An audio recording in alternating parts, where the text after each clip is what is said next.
Boxing Nation.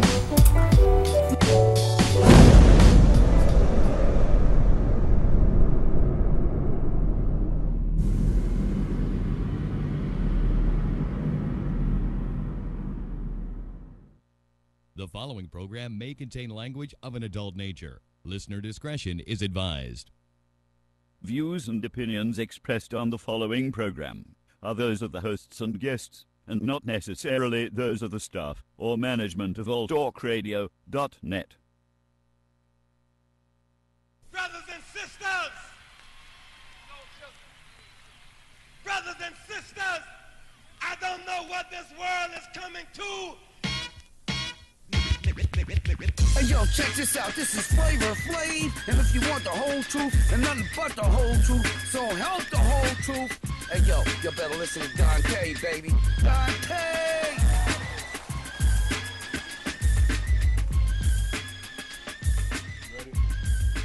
What's going on, guys, and welcome to another great edition of the Dante's Boxing Nation Show. I am your host, Dante, and we got a whole lot to talk about on this show, guys. I mean, it was a lot of great fights. Shouts out to the PBC series because they kept us, just watching fights back to back. So let me go ahead and start off and introduce the boxing panel. As always, we got my man Boxing Ego, my man Eric Morales from Counterpunch, his YouTube channel, and my man AK Arab King. Let's go ahead and get this stuff started, y'all. Anyway, guys, let's go ahead and start with one of the smallest cards, I would say, and maybe I shouldn't say smallest cards, but let's just say Mansour versus Gerald Washington. I thought it was a great fight, a heavyweight fight on the PBC series. You know, I actually thought that going into this fight, that Mansour, he was going to win the fight easy. I thought Gerald Washington, watching his previous fights, I thought he looked kind of sloppy, but I was surprised because in this fight, he actually looked a lot better. I mean, the jab was keeping Mansour at bay. And even though Virgil Hunter was criticizing Washington a lot, saying, that he's a heavyweight, he should be doing more than just throwing the jab and moving around. I still thought, he did a good job of keeping Mansour at bay. Because usually Mansour, he's fought tall fighters before, and usually he can get on the inside and close the distance and knock out his opponent or at least hurt him. That didn't happen. But it was a very close fight. Some people complaining about the decision. Like I said, I personally thought that Mansour was going to win, and I thought he was going to win easy. But after watching the fight, I think this situation is similar to the Danny Garcia versus Lamont Peterson, where I thought Lamont started a little too late, and I thought Mansour kind of started a little too late as well. So let me go ahead and ask you, Boxing Eagle, let's start with you, man. How did you see that fight? Who'd you think won, and how did you see the fight? I would have had. I'm from that's a tough question because Gerald Washington, he's from the same area code as me, 707. So I'm gonna be a little bit biased. I had him winning I probably had him winning by a round or two because Mansour did start going for broke, but I think he controlled the first part. It was a fight of halves, really. You know what I mean? Where I thought he was he looked pretty comfortable, and Mansour couldn't land anything early. And then Mansour he got that, he's been to prison. He's tough, you know what I'm saying? He's a tough guy. So he just went for broke, and then that's when it started becoming competitive. It looked like Washington got a little bit uncomfortable, and his offense slowed down dramatically. So I don't know if he had stamina issues or whatever. So a draw is okay, maybe Washington by a round, but it was a good fight, especially for just a random middle of the week fight on PBC. Absolutely. And I wanted to also introduce my producer in the studio, Nakia. How you doing, Nakia? Hey, Dante. How are you? I'm Always lovely to see you. Absolutely. Likewise. How was your weekend? It was good. I chilled. Went to McFadden's for the first time down in Town Square, so that was pretty dope. Yeah, Town Square is fun, man. Yes, it is. Absolutely. Well, happy to have you in the studio working with us. Thank you. So anyway, let's go ahead and matter of fact, let me ask: is Boxing Baby, are you on? Okay, Boxing Baby's not on there, so let's go ahead and let me go ahead and my man Eric Morales. So what did you think? What did you think about the Mansour versus Washington fight? Who did you think won the fight? I thought it was a good fight. Joe Washington, El Gallo Negro, he looked good in the first 5 rounds, man. He looked real good. but it looked like he gassed out towards the end. I gave Mansour, I think I gave him a 1 point or 2 point victory, or I think I had him up by 1 round or 2 at the end, but it just looked like a conditioning issue to me. It looked like he ran out of gas. I don't know exactly anything about the training or anything like that, but as far as the fight, it was very competitive. As Ego said, Washington started off the fight, Mansour finished it, but I guess it's just a matter of which style you like. Absolutely. It was close. I mean, I don't understand why some fans are talking about how it was a robbery and they're blaming it on Al Heyman, which we'll talk about that later on. But, I mean, you have a fight that's this close. You can't really consider it a robbery. A robbery, as far as I'm concerned, is Lennox Lewis against Holyfield, or Edeslani Lara versus Paul Williams. Those are robberies. But, these are just close decisions that could have went either way. So, I'm looking forward to seeing how far Washington can go. There's a lot of talented heavyweights. Only thing I would say is, I think other heavyweights, they probably would have took advantage more of Mansour than Washington did, especially having that type of height advantage. I think that Washington could have did a little bit more, and I agree with both of you guys. It did look like Washington slowed down a little bit because he looked very impressive in the first couple rounds. So we'll see. We'll see what's next for those guys. But once again, the heavyweight that I'm looking at right now that I just seen on Deontay Wilder's undercard, it was my first time, getting to watch him fight, is Charles Martin. If you guys haven't watched Charles Martin, that dude is impressive. He's Hello. like, there she goes. What's going on, boxing baby? Hey, how y'all doing? All right. We was just talking about the Mansour versus Washington fight, and you know what? I was gonna start off with you on that, Miss Boxing Baby, but let me go and ask you. So, what was your take on that? It was a draw. Who do you think won the fight? Do you think it was supposed to be a draw? It should have been a draw, or what? Yeah, I do, because I think that the first 2 rounds, Lemieux wasn't doing much of nothing. He Mm-hmm. was kind of just swinging and missing, and then Washington went dead in the middle round. So I actually, before it ended, I said they should call this fight a draw. Like right when it ended, that's what I was thinking. Because I don't think one person did more than the other one. Yeah. It's just that Amir looked more aggressive in the later rounds because Washington didn't do anything. But I think a draw was cool. I can't say he got robbed because the first 2 rounds he wasn't doing much of anything. He wasn't landing no punches. Yeah, that's a good breakdown. Let's go ahead and jump into another good fight. When it comes to this fight right here, Peterson versus Diaz, if I would have told you fans before this fight took place that this fight was going to be 2 times more action-packed than Golovkin versus Lemieux, you probably would have said, get the hell out of here. You probably would have said, you don't know what you're talking about, right? But that's exactly what we got. We got a fight that was way more action-packed than the fight we expected to be, Mexican style, et cetera, et cetera, et cetera, right? And we're going to talk more about that main event down the line. But Peterson versus Diaz, they gave the decision to Lamont Peterson. Some people complaining about this decision. I thought Lamont Peterson won the fight. I thought to me it's a win-win for both fighters because Felix Diaz looked good. But as far as I'm concerned, I thought that Lamont Peterson was just a little bit more active. And every time Felix Diaz did good, Lamont Peterson would answer right away. And he would come back and he would land good shots. He was chasing Diaz around with the jab. Felix Diaz, he kind of reminds me of, what's his name? Joan Guzman. He also reminds me of Javier Fortuna.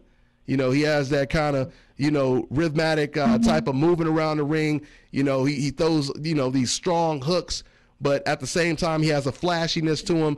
So, but I was impressed. He didn't look just like Washington. Felix Diaz, there were some fights previously where he looked a lot more sloppier. He didn't look sloppy at all in this fight. He stood his ground for the most part. It was a seesaw. They went back and forth. I just thought Lamont Peterson landed more punches. I thought he was a little bit more accurate. A lot of times Felix would try to answer back. He would miss some of the shots.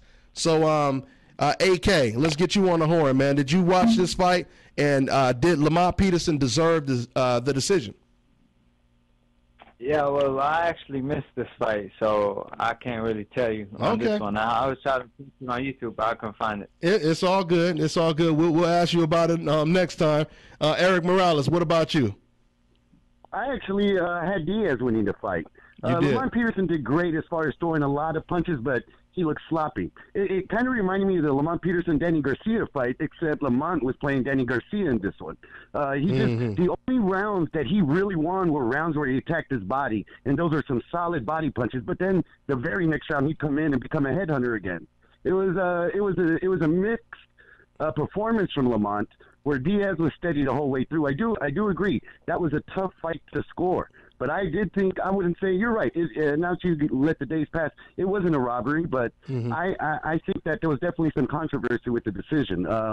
It just didn't make a lot of sense to me, just based on, the cleaner punches, the head getting rocked back, and Lamont just was getting, he was getting a little bit lit up in those last 2 rounds. So, tough one to score. I see it both ways, but I had Felix Diaz by decision. I think I had him up 2 rounds at the end of the fight. Yeah, and like you said, I mean, there's no reason to debate this fight because it was so close. I mean, even Steve Farhood, who was covering it, he said that the fight was extremely close and very difficult to score. So, I mean, Miss Boxing Baby, what was your take on it? You actually covered the fight. So, what was your take on it? I was there. I was actually surprised. I had never seen Diaz fight. We knew he was a 2008 gold medalist. He came to fight. Of course, they brought him in as the opponent, of course. But he wasn't. He came to fight. It was a great fight. It was back and forth action. I think Lamont started off fresh. Kind of got a little tired in between. And once he started attacking that body again, he looked good. I'm not mad about the decision, but I also wouldn't have been unhappy with a draw. It was a great fight. Great for television. Great Saturday afternoon fight. I enjoyed myself. But definitely don't think I can't say he got robbed. I won't say that. But I wouldn't have been unhappy with the draw either because it was so hard to score. The rounds were so close and back and forth action. Nobody really was devastatingly hurt. It was just a really, really good fight. The styles made for a perfect matchup. Did the right person win Boxing Ego? I'm pretty much in unison with Miss Boxing Baby. I think I had it like mental. I didn't like physically score it, but just on the eye test and stuff, it was hard to score. And in my mind, I had Peterson probably winning 1 round. The draw would have been perfectly suitable. But I think a lot of times people use the robbery term too much. Like, oh, everything's a robbery. That was a really close fight. It was hard to score. It wasn't like definitive rounds. Like it kind of depends on what you like and that kind of thing. I also want to say I wish a speedy recovery to Pritchard Cologne, who's in the hospital. But going back to the Peterson fight, I think another thing too with boxing fans is they go off of like the underdog type of story. Like no one expected Felix Diaz to do that. Therefore, the fact that it was competitive, it kind of slights you a little bit. Like with Chris Algieri, everybody thought he was going to get blown out of the water by Amir Khan, and the fact that it was competitive, you had people saying, "Oh, it was a robbery," even though I thought Khan won that fight. But it was people didn't expect that. Or you look at there's just a ton of fights like that. Mauricio Herrera versus Danny Garcia. People didn't expect Herrera to do that. So that was actually a robbery to me. So it's kind of it's hard to gauge. You know what I'm saying? But it was a good fight. I thought Lamont Peterson. My biggest criticism for him was he looked in the Danny Garcia fight. He came alive in the second half, and in this one, it seemed like the opposite. Especially the championship rounds, like the last 3 rounds, you let Diaz become a star a bit, you know what I mean? Because he was just like having fun in there, and then Peterson wasn't really owning those championship rounds. So I think he could have closed it a bit stronger, but he was trying to switch it up and start stronger. But I like the pairing, Felix Diaz and Joel Diaz, so shout out to them. And I think he might have been a little drained because I think now he's going to be up full-fledged 147. Pastor D, I think didn't he weigh 162 coming into the ring, if I'm not mistaken? I wouldn't have been mad had he moved up to 147 and did what Danny did. Danny moved up and fought a former world champion that had a great name that he knew couldn't beat him, but it still looks good in your record. I wouldn't have been mad had he moved up and fought like a Robert Guerrero at 147 as opposed to the 144. I think it was just like it's a little bit too much for him to make that weight. So I think now he's going to go full up to 147 and, be a little more stronger because after when you drain yourself as the fight goes on, you look tired. And that might have been why the last rounds were like that. He probably had nothing left in the last 2 rounds. But he gave a good fight, though. Yeah, I think I think pictures alone. I agree with you. I think pictures of Peterson after Garcia. He looked like he was easily 165, 167. All right, quick question before y'all get off this subject. How was that beard allowed? The Ben Latin. I was going to talk about the yeah. I think they can do the beard if it's a certain length, but I don't mean to get away from that. But I want to talk about the the Williams-Cologne fight real quick. I want to say, state president of Cologne, but I was watching that fight and I watched it very closely. And the fans, to me, the way they're treating Williams now is completely wrong. They brought this man in as an opponent. I don't know why a guy that was 14-0 with 12 knockouts would be anybody's opponent. Yeah, they brought him in as an opponent, and he said surprise and whooped Cologne's ass. I was there. He beat him up in the 8th round. He dropped him twice in the 9th round, and the whole fight they was trying to get him disqualified with the rabbit punching. He hit him one time behind the head. They was selling that fight. They did everything in their power to give Cologne the decision, but it didn't work. Even taking off the glove. Pulling the Muhammad Ali, Henry Cooper fight. Remember that? Yeah. Cut the glove. I mean, come on. Angelo Dundee. Anything to buy time, but it didn't work. And then I'm reading somewhere that he told his corner after the 7th round that he didn't feel well because he had took such a beating. He really should have not went back out for those last 2 rounds. But the way the feedback they're giving to Williams, I think, is wrong because now this man can't even enjoy his victory. This is boxing. This is what comes with it. It's an unfortunate situation, but it's a brutal sport. So we can't discredit his win and say that he was cheating because he wasn't. I was there. He no. He definitely. He beat him fair and square. I mean, he beat him fair and square. He beat him up. Yeah, I didn't even agree with the with the DQ. I thought it should have been a TKO. I really thought it should have been a TKO. But the fact that he was undefeated, they're going to let him go, I think, a little bit longer just because he's the favorite. Yeah. It was a competitive fight, the first 4 rounds, and Williams started to slowly take over a little bit. But even before he started knocking him down, it was still a competitive fight. So, but shouts out to Al Heyman for putting this card together, and our prayers go out to Cologne. So did you want to say something else about this, Eric Morales? As far as that, no, man. On TV, I know a lot of people were blasting, thinking that he was taking a dive, buying time, and the same sentiments that we just heard. In retrospect, it seems harsh because now knowing that the man was definitely dizzy and was definitely in a bad shape, you want to blame anyone for anyone. We want to definitely blame someone for that. But it's just an unfortunate situation. I don't think that I can't recall his name, man. I'm sorry about that. But the guy who won, I don't think he should be blasted for winning. Terrell Williams. It's just one of those unfortunate things. Yeah, of course. And the corner, they tried to do everything they could. I wouldn't blame it on Cologne that they took his gloves off. I would blame it on the corner. So that they should have stopped it. They should have stopped it. Yeah. They should have stopped it after the 8th round. He took a beating in the 8th round. And I think another thing people are forgetting is how active this kid was. He had just come off like 2 previous fights within the last 3 months. It was like his 3rd fight within a 4 or 5 month period. So there definitely might be some restrictions on letting boxers return that soon. But, it is what it is. The rules have been set in place. They definitely can work by him. And at the same time, Eric, this is not something that anybody could have predicted. Once again, the dude not at all. The guy was undefeated. Both guys were undefeated, So, it was no way we really could have said, maybe this is going to happen. This was the last thing you expected. 2 young undefeated fighters and one guy, he gets hurt pretty bad. But like Miss Boxing Baby, said, this is boxing. So that's what it is. It comes with the territory. So anyway, best wishes and speedy recovery to Cologne, man. In all respect. Absolutely. So let's move on, guys. Let's move on and talk about Roman Gonzalez. AK, I'll start with you. Roman Gonzalez, he gets a 9th round TKO over Brian Valoria, someone who had never been knocked down or knocked out before. I thought that it was an impressive win. I thought, Roman Gonzalez, he looked good on the inside. He throws a lot of punches, but I did see just some slight flaws. The fact that Brian Valoria was able to back him up in the first 2 rounds, backed him up to the ropes, and it didn't really look like Roman was slipping those punches. His head was getting knocked back. Like I said, depending on the level of competition, I don't see Roman having too many problems with some of these fighters, but I don't like to see young, special kids having their head knocked back by somebody like Brian Valoria.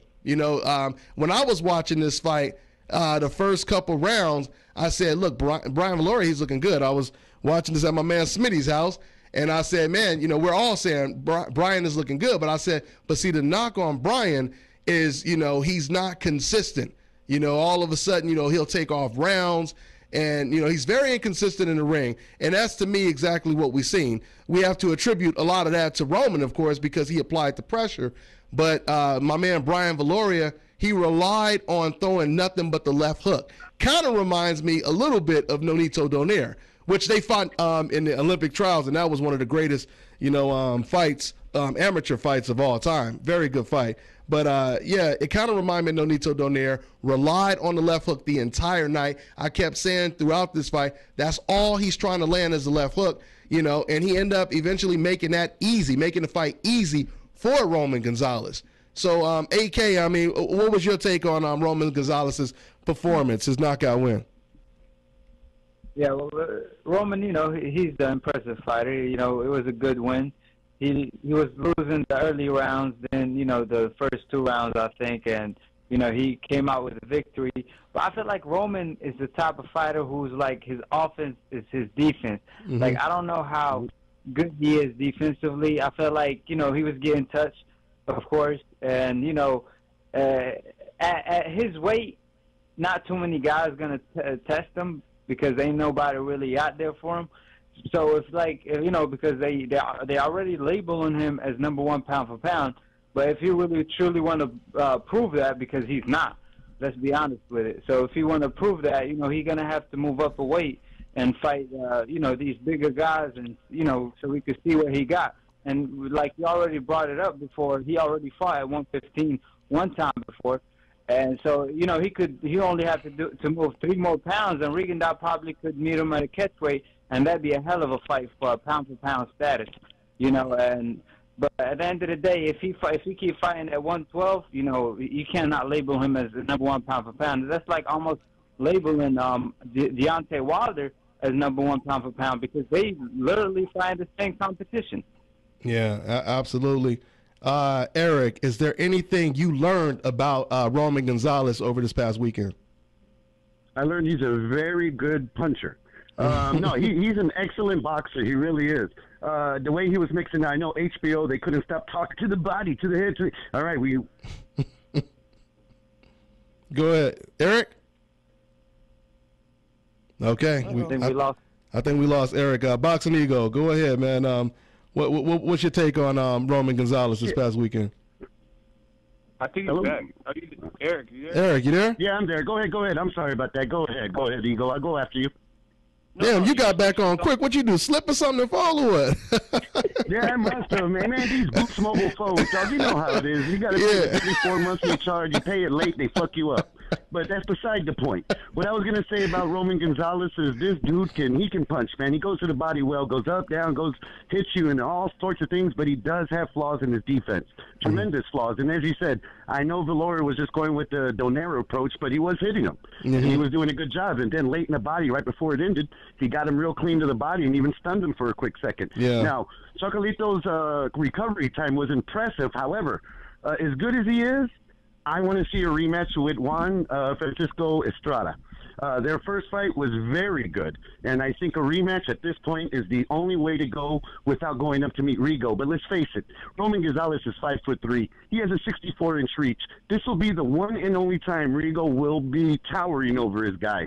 And so if I'm Rigo, I love this fight. I take it in a heartbeat, and I make $1 million and have some fun. But I think it's a bad matchup to try to match him there. I think a rematch with Juan Francisco Estrada is the only way to go. Yeah, there's also another guy, and I don't know his full name, and I don't even know how to pronounce it. I believe it's I Know or I Knew, something like that. But he's an undefeated Japanese fighter, I believe. He's 9-0, and he looked pretty good. I was watching him on YouTube, slick style. He's a knockout artist. Those Japanese fighters, even when they're, only 8-0, 9-0, they're still pretty good. So, I just think that'd be a little bit of a nice little jump for Roman Gonzalez. Somebody, we just need to see him more. Boxing Ego, man.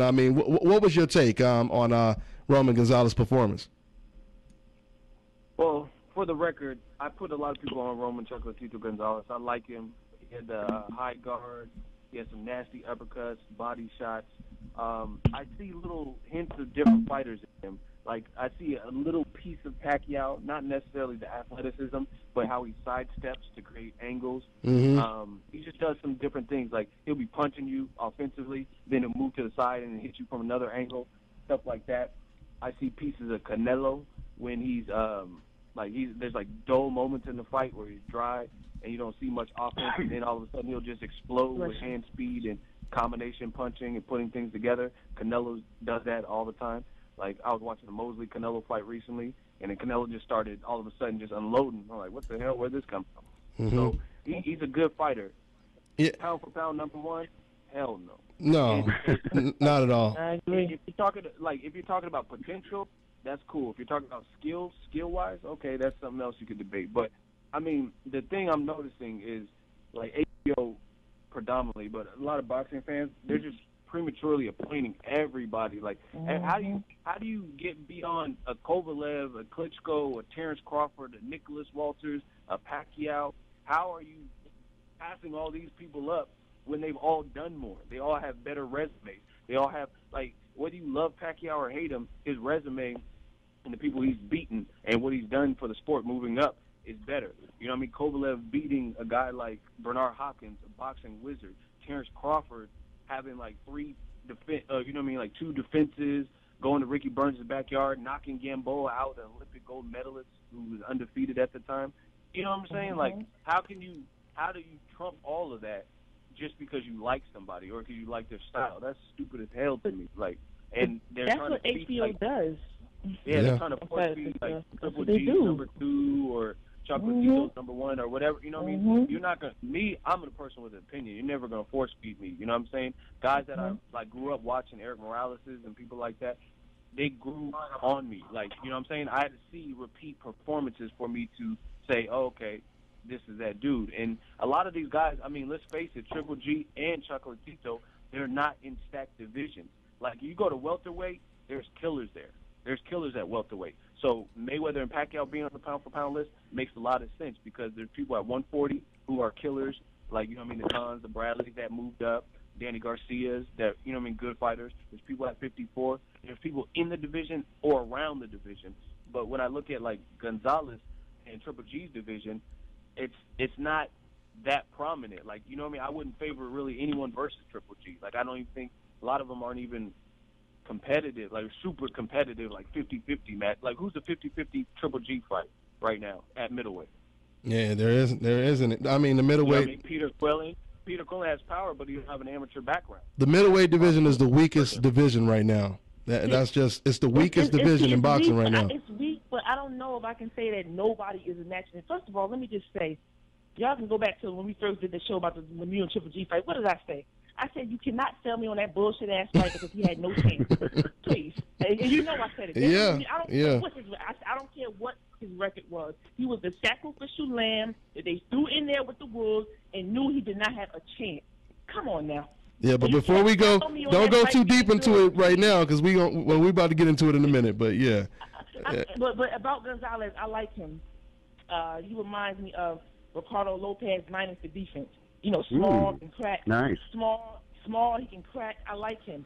I can't say he has. Minus the footwork, too. Ricardo Lopez had a lot of footwork.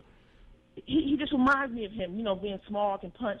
I can't say he has to be great by moving up because, like I said, Ricardo Lopez fought in 2 weight classes his whole career, and he was, to me, the best out of Mexico. So that doesn't make you great. I think that he has there's some small flaws. I see he don't really take it to the body well. Yeah. His defense can be a little better, but I like what I see. I think he's very poised. I was at his last fight in California, and I was impressed then. I was impressed with the Estrada fight. I think he's good. He's not number 1 pound for pound. Mine right now is Andre Ward. I don't care what the Ring magazine say. Oh, well, the Ring magazine is ran by Oscar De La Hoya, you know, so you can't even really. Hey, Dante, why you keep mentioning that inactive son of a bitch? There it goes. There it goes. That inactive. Stop bringing them up. bringing up that, that's what somebody told us. That's what someone posted. That Ward inactive son of a bitch. Yeah, proven. I mean, that shows you right there how great he is. No matter if he's still not fighting once every 2 years, he's still better than all the rest of them dudes. So it don't even matter. But check it out, though. But check it out. Now, someone posts a comment like that, right? They say, stop bringing up that inactive son of a bitch. Number one, what does him being inactive have to do with him being a bitch? You know what I mean? Or his mom is a bitch, right? You're calling his mom a bitch. What does that got to do with him being inactive? So, but now when we talk about Gennady Golovkin, they say we hating and all this ridiculous shit. But meanwhile, they calling Golovkin a bitch and his mama a bitch. And this ain't got nothing to do with boxing. This got nothing to do with boxing. So, for the guy who posted that comment, you just proven everything that we saying with that type of ignorance right there that exists in the sport. Horrible. But before, man, I was at the Ward fight, June 20th, 2015. How you inactive and you just fought in June? Thank you. And that's the ridiculous stuff right there. Well, guess what, though? He could be real active if he fight a whole bunch of cab drivers like Triple G. Matter of fact, Triple G just called out some other dude. What's his name? I'd be real active, too. I was fighting all taxi drivers. He just called out Terriano Johnson. Called out Terriano Johnson. Y'all going to stop playing with me. He was 19 and with one. You're going to stop playing with me. Hey. You're going to put this man as the number one pound for pound. He called out Terriano Johnson. I'm done. Yeah, Come on, man. See, and she's making up. She brings up a good point. If it ain't gonna be him, it may be Andy Lee. So I can't. I'm done. But okay, well, since we're talking about this right now, and I'm gonna go a little bit back to Roman in a little bit, but I want to ask you, Eric, because we were talking about this on the show, 2 weeks ago. You were the one that said that he is Andre Ward is inactive. I gotta ask you your take on this recent news. Now, Tom Loeffler just recently said that they are still interested in fighting against Carl Froch, who has been inactive for 18 months now, hasn't been in the ring at all, and now they're saying that they're interested in taking that fight. Is that one of the biggest contradictions, Eric Morales, when it comes to the inactive excuse that a lot of Golovkin fans will say when it comes to Andre Ward? Oh, absolutely, without a doubt. It's definitely a contradiction. You can't say Andre Ward's inactive and then call out Carl Froch. You know what I mean? So I definitely understand that sentiment, and the way they're looking at it, it's the same way they were clamoring for a fight with Julio Cesar Chavez. They're looking for money right now for GGG in the victory, mind you. Going against Andre Ward. Now, this is the one thing I think a lot of people mistaken is it's the same thing with Mayweather and all that. The only people who can beat these guys are other great guys. So I don't think there's anything bad with losing to Andre Ward. I think it's a detriment to say, but Ward can beat you. So, and that's go ahead. No, excuse me. And that's exactly why I think that he should take the fight, because, like you said, there's nothing bad when it comes to losing to a great fighter like Andre Ward. But these fans, a lot of these fans, they are trying to protect this guy's undefeated record. They try to protect him like he a kid, like they want to help him walk across the street. Man.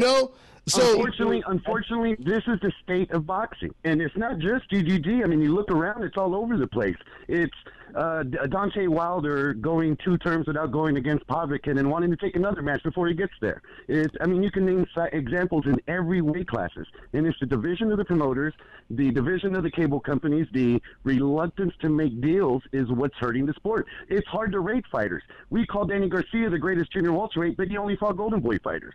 And so it's like I said, it's really hard for me to give a good, accurate assessment on any fighter when they're only fighting their stablemates. But the difference from Deontay, let me say this real quick. But the difference from Deontay Wilder is nobody is calling him pound for pound the best fighter in the world. And nobody is saying that he's I only use him as an example. But I agree with you. But I agree with you. You're right. Povetkin is the guy that he needs to fight. But I believe that we're going to see Deontay Wilder versus Povetkin way before we're going to see Golovkin versus Ward. That's a fight that's going to... You'll never see Golovkin versus Ward. Exactly. Yeah, you'll never see that fight. It's these boxing writers, too. The story came out Sunday. As Triple G makes his way to the number 1 pound for pound, Floyd was born. He did this. So I'm looking at Floyd's box rec, and I'm looking at Triple G's. You got Laquan Simpson, Martin Murray, and whoever else. Then you look at Floyd, and he has all elite names, and you put him in the number 1 pound for pound, and now his team is saying they want Terriato Johnson, but you don't want Ward, but you want a man who's 19-1. He's a fraud. He's a fraud. Yes, I'm saying it. I don't care who got whatever to say. He's a fraud. Wait. Are we talking about GTG? Yes. Oh, you said he does have a pretty good amateur background. Oh, he's an undefeated champ. I'm not saying he's a fraud. I just think he's overrated. He's somewhat overrated, but still very good fighter. I don't think he's very good. He beats these dudes, calls them good boys, and all of this stuff. You're such a killer, but you fight a man with 6 knockouts. Man, listen. You until he steps up, and I don't mean call out Floyd. See, he'll go down to 154 to meet Floyd, but he won't go up to 164 to meet Ward. I don't understand how they got this man on a pedestal. Let me, Ms. Boxing Baby. Look, which other fighter besides Ward does GTG can he fight that he'll prove himself? It seems like that's the only fight he can take, similar to the Manny Pacquiao or Mayweather Pacquiao dilemma. That's why. So why can't you take it then? That's why you got to fight him. You can go down to. You can meet Floyd at 154, but you can't go up to 164. 4 pounds up, but you go down 6 pounds less, and drain yourself for 6 pounds, but you can't go up 4 pounds to meet Ward. Listen, there's nothing anybody can say to sell me on Triple G. If it's only step up and fight for these Olympic silver, gold medal, nothing, or silver medal, nothing. No, I don't care about that. Hey. Okay, listen. Sell me on him. Let me just say this. If there's only one gas station in town, and there's no other gas station around, I'm going to that gas station. Okay, so if there's only one guy who's considered pound for pound the best fighter in the world, the closest to your division, and this guy right here, you could probably, if you could beat him, you could probably beat him, and you probably wouldn't even have to fight another number 1 pound for pound fighter for the rest of your life. I mean, you may fight guys in the top 10 because you might be, number 1 after that. Guillermo Ringadial, when he was fighting at 118 pounds, Donaire was at 118. Donaire ended up moving up. Rigo, he basically said, wherever you go, I go. Because Nonito Donaire was the only fighter around Rigo's division that was considered pound for pound rated higher than Guillermo Rigo. So Guillermo Rigo, he made sure whatever he had to do, he was going to fight that guy right there. Tim Bradley, he signed with Top Rank just to fight against Manny Pacquiao. So my whole thing is, Golovkin, Golovkin is a great fighter, very talented, strong puncher, et cetera. But, if he's happy to be, maybe at the bottom of the top 10 or maybe in the top 20, then let him do what he do. You know what I mean? If he doesn't want to fight, Golovkin, Andre Ward, let him wait around, until some new young middleweight comes up, because I think that's eventually that's what's going to happen. Eventually some undefeated middleweight or some talented guy from junior middleweight is going to jump up to middleweight and challenge Golovkin, and we'll see if Golovkin takes the fight. Lara is one of those guys who already challenged him. He didn't take that fight. He turned that fight down. So the middleweight division is probably the weakest division in boxing right now. And right now, things are jumping at 154, at 147, at 168 is even jumping, and 175 is popping, right? At 160, nothing is going on. So I got a lot to say about this topic, but let me. But don't you see how it's going though? He's not going to fight anybody that may be a threat to him. I'm not saying Larry is a threat, but somebody like David Lemieux, who just had power, all he had was a puncher's chance. That's not enough. That's just not enough. Mm-hmm. He's not going to fight anybody with some finesse. And I can't sit here and say that Quillen can't beat him. How do we know? He's never fought anybody like a Peter Quillen that can hurt him and can box too. The only thing that impresses me with Triple G is his power. That's it. Let me before I let. I think his defense is lacking. He has no head movement, so you can't sell me because he's fighting Martin Murray's and David Alvarado and Matthew Mackers and Laquan Simpson and Carl Terriano and David Lemieux. Before we run out, I want to make sure we don't run out. Hold on, Miss Boxing Baby. I'm going to let Boxing Ego speak real quick, but before Ego, I let you speak, I just wanted to also bring up, you know what? I'm forgetting what I was about to goddamn say. I was about to bring up something about, okay, AK. Let me go ahead and ask you this, AK, since we're talking about this right now. Now, when Golovkin was fighting against David Lemieux, HBO was tripping, right? Jim Lampley was acting a damn fool. Now, I want to ask you, AK, what did you think about this comment? A lot of people have been asking me about this comment that Jim Lampley made when he was, calling a fight. Basically, you guys probably remember this. Golovkin, he caught Lemieux's hook and then hit him with a hook. And Jim Lampley said, "Oh, my God. That has never been done in the sport of boxing, and that is, impressive, and we're looking at a legend." Basically, I'm paraphrasing, but this is pretty much what he said. Was that the first time you have ever seen something like that, AK? What was your thoughts on that, man? Man, you see that all the time. All what happened basically is that Golovkin and Lemieux threw a left hook at the same time. They traded left hooks. Golovkin he had his right hand up, so he blocked Lemieux left hook. But Lemieux dropped his right hand, so he got caught with a left hook. Simple as that. It's just the basics of boxing. When you throw a left hook, you keep your right hand up so you don't get hooked, if you're hooking with a hooker. But, Roy Jones was explaining that on the replay. And, Lampley was saying, I'm giggling over here because you just never see this before. You never see this ever. It has never, ever been done before. And I'm like, what? Like, what are you talking about, man? Yeah. The shit that Roy Jones used to do, that's something that never had, you never seen that before. If Golovkin threw a left hook and dodged that left hook at the same damn time without blocking it, then I'd be like, oh, okay.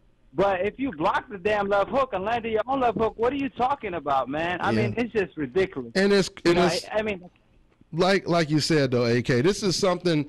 I'm in the gyms every day. I'm training my son and everything. This is something that you see. This is some of the basics that they teach you.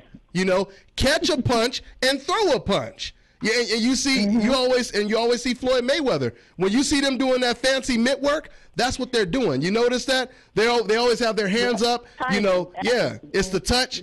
You notice, Roger Mayweather, he'll touch the glove, and then, Floyd or whoever, they'll come back with a punch. This is basic stuff. And also, this is not the first time, of course, Jim Lampley has done this. When Manny Pacquiao was fighting Tim Bradley, Manny Pacquiao was using the angles. Tim Bradley was using angles. And, Jim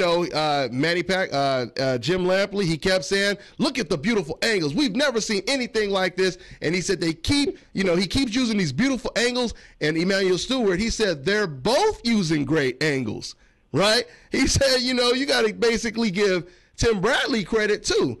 But, of course, Jim Lampley, HBO with the agenda, they pushing it strong, boy. Thank God, man, we got so many other commentary teams right now because, HBO, Jim Lampley, they just really, they kind of deviate away from the actual boxing, calling the actual fight. Everything with them is politics. It's not even boxing anymore. But these casual fans that feed into this is what makes their job easy to do. I mean, you got these fans that are brainwashed, but they're calling me out my name because I'm calling what it is. There's nothing I've ever said about Triple G that's not true. I don't make up lies. What have I said that's not true? If I said it, it happened. I said that fight with David Lemieux was bullshit. I said he had no chance. He had no chance from the moment he signed the contract because he was the sacrificial lamb. Boxing, boxing ego. Fans are feeding into this. They feed into it. Yeah, boxing ego. So I mean, what's your whole take on this situation? Why do you think Gennady Golovkin decided to box in this fight in particular, and why? I'm seeing. I know you see in the comments too. I'm noticing it's so crazy because boxing ego. You know how these fans are. They'll sit over here and tell us, "Don't bring up Mayweather's name ever again. He's retired, and stop talking about Mayweather. This and this and this and this and that." Why boxing ego are after Golovkin fights this way?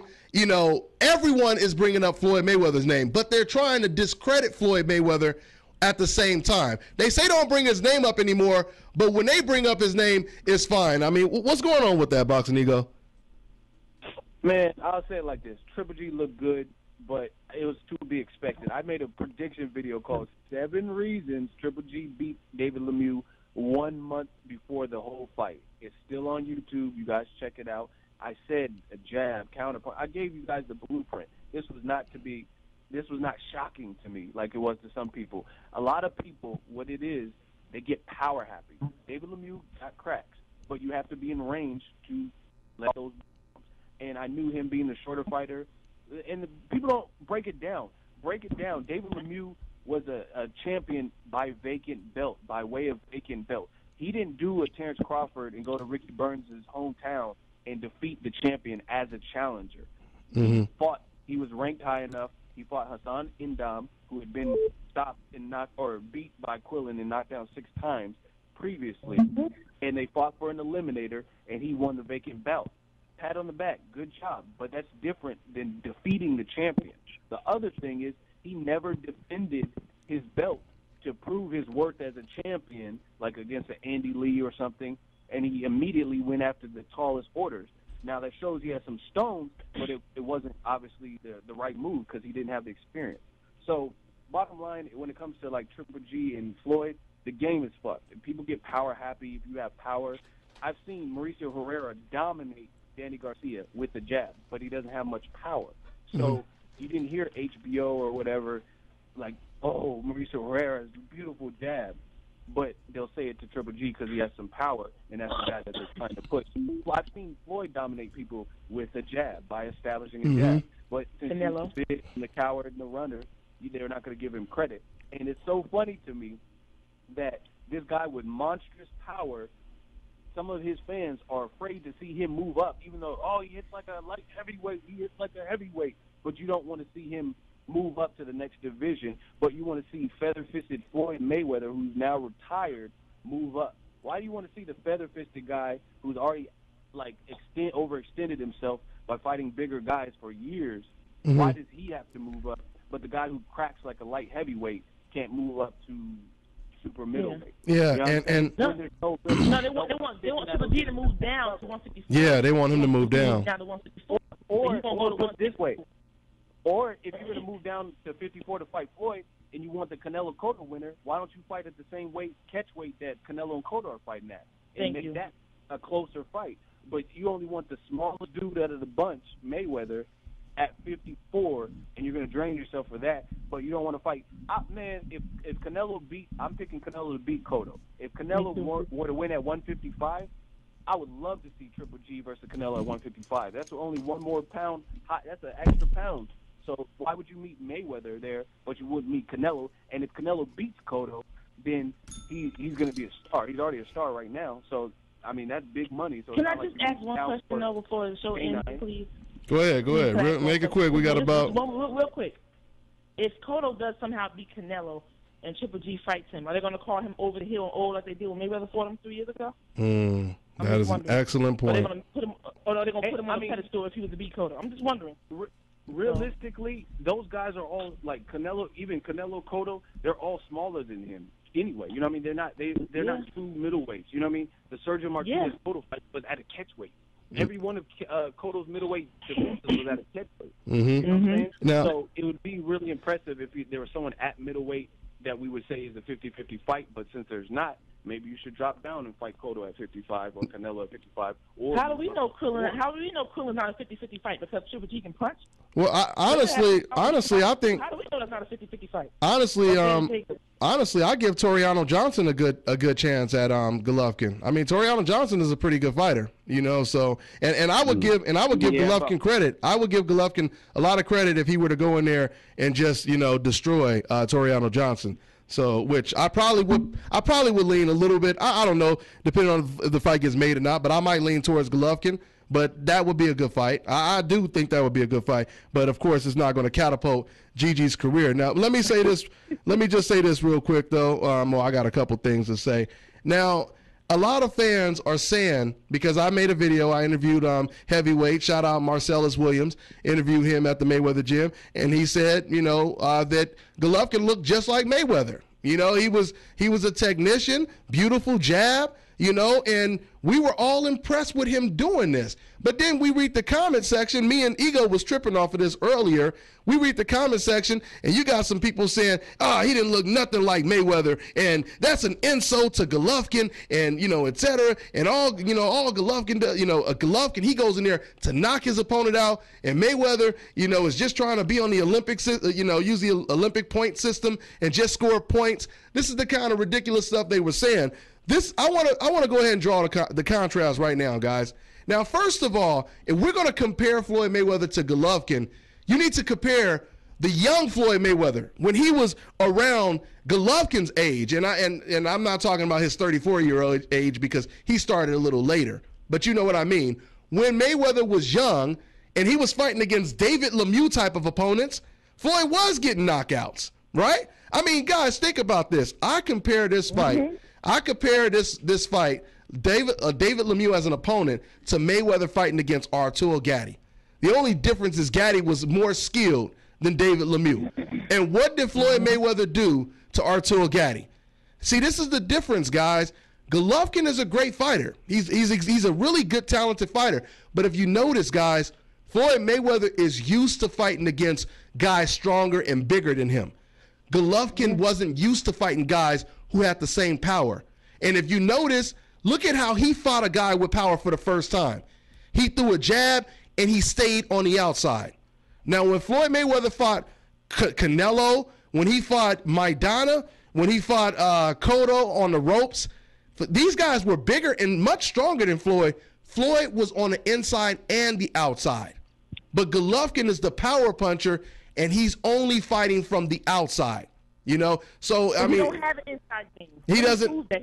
He's a mid-range. He's a mid-range hooker. Who the hell compared him to Floyd Mayweather? By any means necessary, who did that? They do it. The decafs are. They doing it for sure. Of course, you're gonna look good against somebody who's swinging bombs from miles away, hoping that they land. He wouldn't look good against him. Put him in there with somebody who can box, that has some power too, that has finesse, and then I might say he's great. Right now, I can't call him great because he hasn't proved it to me. He hasn't stuck ever fought nobody elite yet. He's not a great fighter to me. I can't give him that. I can't. I mean, and once again, the whole thing is, you guys, the fans at home, are the ones that's making Golovkin look bad. You guys are putting more criticism, more pressure on Golovkin by constantly saying he's pound for pound the best, and it's you guys that's comparing him to Mayweather. Not me. You guys are the one that's comparing him to Mayweather. So you guys can't get upset when we break it down like this. Once again, when Floyd was fighting against David Lemieux type of opponents, he was knocking them out. You guys don't remember Floyd against Philip Endo? Guys that were better than Lemieux. You know what I mean? He was knocking him out, knocking out Corrales, knocking out Ricky Hatton, you know, and Ricky Hatton, you know, that's another story. Ricky Hatton, see, this is my thing. Ricky Hatton, he fights on the inside. You have to start asking yourself, guys, how would Golovkin do with a power puncher who's stronger than he is? If he fights that conservative against a David Lemieux, how would he have done against a natural middleweight like a Maidana? You know what I mean? How would he have done against an undefeated Ricky Hatton who's going to smother him and get on the inside and not fight from the outside like David Lemieux did, right? Because remember, when Ricky Hatton beat Costa Tszyu, Costa Tszyu kind of fought similar to the way Golovkin fought David Lemieux. And what did Hatton do? He smothered Costa Tszyu. And I know I'm going pretty far, but anybody want to touch on this before I keep talking? Yeah, well, I just want to say one thing. You know, Floyd Mayweather fought guys bigger than him and stronger than him and who hit harder than him, and he did a better job. You know what I mean? He didn't just throw the jab all night. And Golovkin, he just fought a guy, you know what I mean, just with power, the same size he is, and he showed you, you know, no Mexican style no more. He went Muhammad Ali style. So it lets you know, the top of Rumble, young man, rumble. And Golovkin on. You know, there's no comparison like my Boxing Baby said. Mm-hmm. And once stop insulting that man like that. They want so hard. I'm sorry, I'm gonna say it. I don't care what they say. They want this great white hype.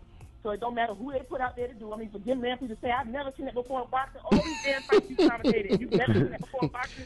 You know what? HBO needs Well, to let me go ask you this, Boxing Baby. Do you think HBO is Boxing Baby? Do you think HBO is complicit in protecting GGG? And when I say this, is we recently found. Wait, one second. They recently found out that I think Ward signed a 3-fight contract with HBO, with the prize being Kovalev. So are they trying to steer that fight away as well? Absolutely. First of all, we can stop talking about that fight because it's never. You can talk to me blue in the face. He's never going to fight Ward. He's going to keep fighting these dudes he's fighting because it's working for the fans. Never going to fight Ward, and they're going to keep blaming Ward. I agree with Boxing Baby on these points. Except the front part. Yeah, and he's not fighting him. And to answer your question as well, Eric, yes, that's exactly what they're doing. They trying to keep Ward as far away as possible from Golovkin. Like, look, Ward, we'll give you all this money if you just leave Golovkin alone. Take the money, man. Just take the money. You know what you can do with this money, Ward. Hey, I got a quick question. Ward is the son of a bitch pussy and runner and chicken feather fisted.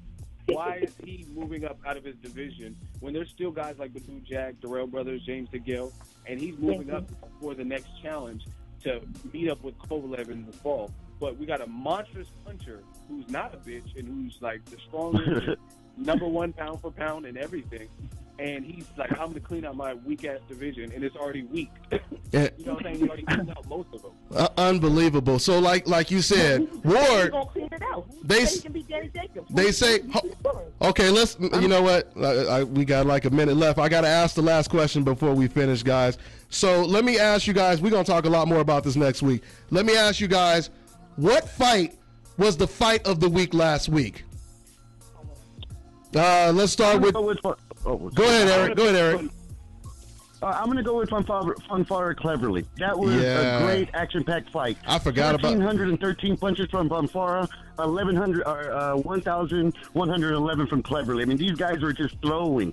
Even in the first half of the fight, Cleverly was looking a little bit like a young Joe Calzaghe for a second. But it was an excellent fight. Cleverly gave out at the end. I will give that the fight of the week for me. Absolutely. I also picked Fanfara Cleverly. It's just anytime people are throwing that many punches, you don't know if someone going to get winded. Are they going to get knocked out? I mean, Cleverly kept coming, looked like his nose broke. It was just nonstop action and set a record, CompuBox record. So I'll pick that as that. Boxing Baby. The question, the fight of the week? The fight of the week. What fight was the fight of the week? Oh, I didn't see Cleverly and Fanfara, so I'm going to say Peterson-Diaz. I didn't see that one. And AK. Yeah, Fanfara, that was Mexican style right there. True Mexican style. Yeah, and I got to agree with you guys. I got to be honest.